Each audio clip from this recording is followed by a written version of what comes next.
வணக்கம்.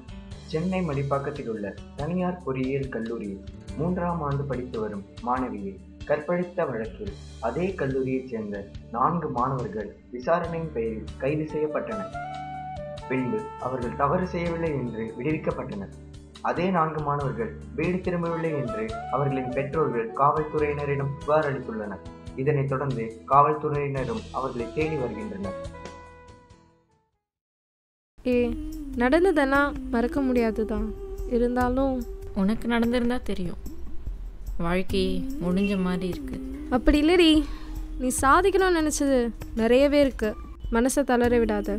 நான் மட்டும் அன்னைக்கு வீட்டில் சொன்ன மாதிரி பர்த்டே பார்ட்டிக்கு போகாமல் இருந்திருந்தேனா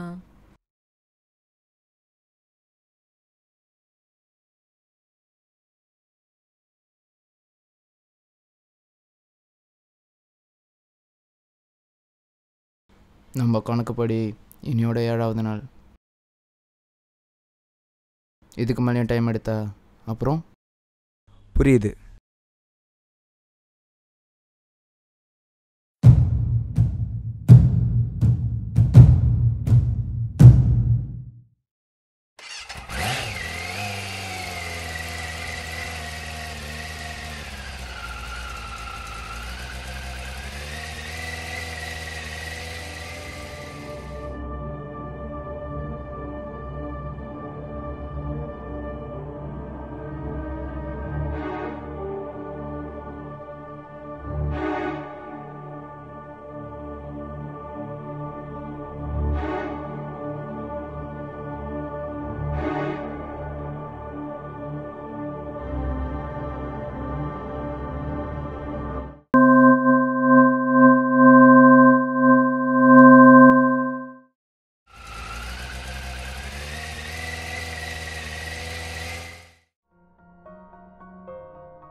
கொண்டுட்டீங்களாடா, எல்லாரையும் கொண்டுட்டீங்களாடா, என்னையும் கொண்டுவீங்க தெரியும்டா.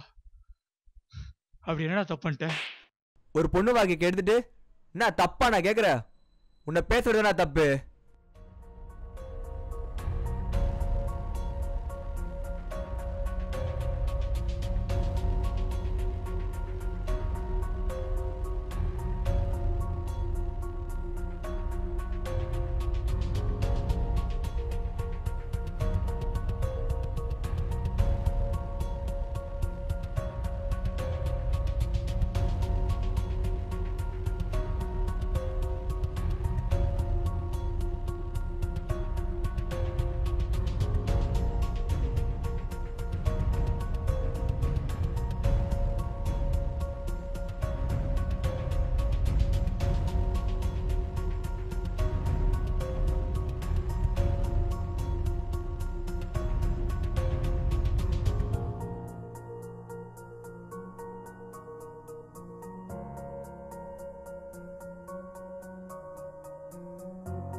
இந்த 4 பேர் ஓகே.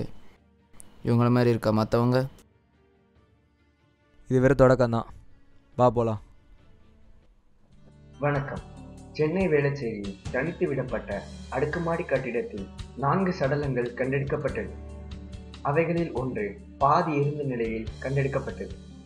சடலங்களின் உடைமைகளை வைத்து விசாரித்ததில் பொறியியல் கல்லூரி மாணவி கற்பழிக்கப்பட்ட வழக்கில் கைது செய்யப்பட்டு பின்பு விடுவிக்கப்பட்ட மாணவர்கள் என்று தெரிய வந்தது.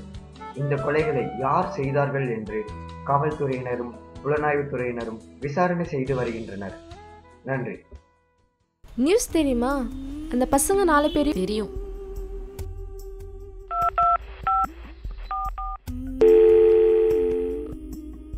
ஹலோ அப்பா, என் வாழ்க்கைக்கு எடுத்தவங்களை கொண்டாந்த யாருக்கோ நன்றியாச்சும் சொல்லணும் போல இருக்குப்பா. அடுத்த வாரத்துலேருந்து திரும்ப காலேஜுக்கு போகிறேன்ப்பா.